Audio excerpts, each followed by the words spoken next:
Assalamualaikum warahmatullahi wabarakatuh. Pada kesempatan ini saya akan melanjutkan materi kitab Fathul Mu'in I'anah juz 2 halaman 45 bagian bawah.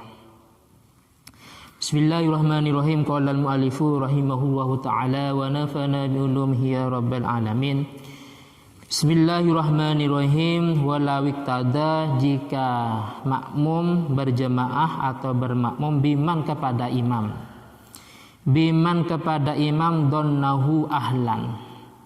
Yang makmum mengira imam itu ahli atau berhak lil imamati untuk menjadi imam. Akan tetapi fabana khilafuhu, akan tetapi tidak sesuai dengan kenyataannya. Contohnya ka'an donnahu qori'an, imam mengira ka'an donnahu qori'an, contohnya makmum mengira imam itu bisa baca Al-Quran, bacaannya fasih, bacaannya tepat atau benar. Au ghairu makmum, atau makmum mengira bahwa itu yang menjadi imam itu bukan makmum. Au rajulan, atau makmum mengira yang jadi imam itu laki-laki. Au akilan, atau makmum mengira bahwa yang jadi imam itu berakal sehat, akan tetapi fabanah ummiyan. Kenyataannya yang jadi imam bukan orang yang bisa baca Al-Quran, akan tetapi bacaannya tidak benar, bacaannya tidak sesuai dengan ilmu tajwid, bacaannya salah semua. Au makmuman, atau kenyataannya yang menjadi imam itu makmum.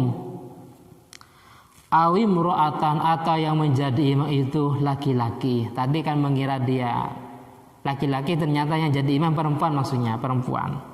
Au majnunan, tadi dia mengira yang jadi imam itu berakal sehat, akan tetapi kenyataannya orang gila.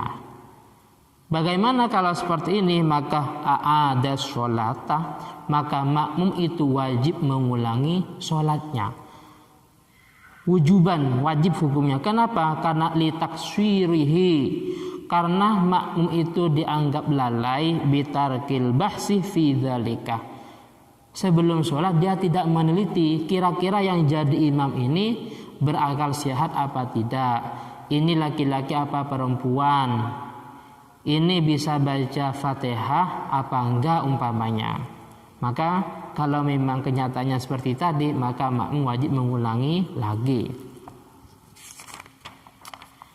Sekarang la ini kada biman donnahu mutatohiron, la tidak wajib mengulangi sholat. Ini tada jika dia bermakmum biman kepada imam donnahu mutatohiron, yang dikira imam itu dalam keadaan suci, akan tetapi fabanah hadasin, kenyataannya imam itu punya hadas, walau hadasan akbar, walaupun hadas besar, entah dia junub umpamanya, hadas besar. Au dza khubsin khafin, atau imam itu orang yang ada najis tapi najis yang samar. Walau fi jum'atin, walaupun dalam sholat Jumat. Jadi makmum ini tidak wajib mengulangi sholatnya lagi. Hal ini kalau memang kalau sholat Jumat in zada alal arba'in, kalau memang jamaahnya melebihi daripada 40 orang. Ini dikomentari dalam i'anahnya, wa huwa qaidun fi adami wujubil i'adati bin nisbati lil jum'ah. Ini menjadi qaid, tidak wajib mengulangi sholat Jumatnya kalau memang dia melebihi dari 40. Wa kharaja bihi ma idza kana tamam arba'in fatajibul i'ah. Bedanya kalau memang jamaahnya pas 40, ternyata satu ada yang batal umpamanya, imamnya seperti tadi, maka dia wajib mengulangi Jumatnya. Fala tajibul i'adah, maka tidak wajib mengulangi. Wa in kanal imam aliman, walaupun imamnya sudah tahu, imamnya hadas besar, imamnya ada najisnya umpamanya, Kenapa? Karena lintifa'ih takswiril makmum.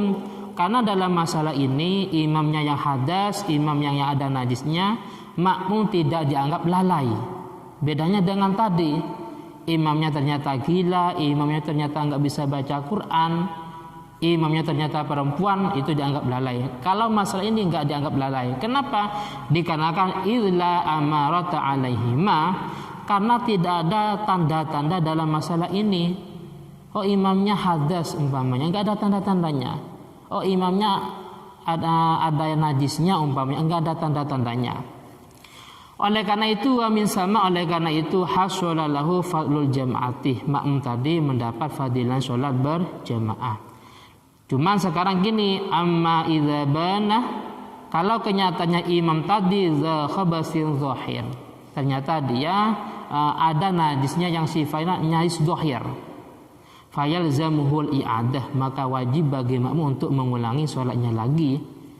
Kalau memang dia ala ghairil a'ma, makmum itu tidak buta. Kenapa? Karena litakswirihi, karena juga dianggap lalai. Nah, sekarang pengertian atau batasan najis itu dianggap najis dohir, najis yang nampak atau samar, bagaimana? Ini dijelaskan. Wahwa yang dimaksud dengan najis dohir yaitu ma bidohiris saubih, najis yang ada di pakaian bagian luar, bagian dohir bagian luar. Jadi kalau sudah ada di bagian luar, pakaian bagian luar, itu namanya najis dohir. Sehingga kalau kenyataannya imam seperti tadi, makmum ini wajib mengulangi lagi. Kenapa? Karena dianggap lalai, tidak meneliti oh imam ini suci apa enggak, bajunya bersih atau ada najis apa tidak, seperti itu. Wa in hala bainal imam wal ma'mum haid, walaupun antara imam dan antara makmum ada haid, ada penghalang. Kalau memang di bagian luar bajunya itu ada najisnya, maka dianggap itu najis zahir, sehingga makmum wajib mengulangi sholatnya. Sekarang wal aujah, pendapat aujah fi dhabdih, dalam membatasi najis zahir. Itu an yakuna bihaitsu law ta'ammalahul makmum, sekiranya kalau seandainya makmum itu memikirkan, berusaha, maka ro'ahu akan melihat. Itu dianggap najis dohir. Kalau yang makmum ini benar-benar meneliti, maka akan melihat.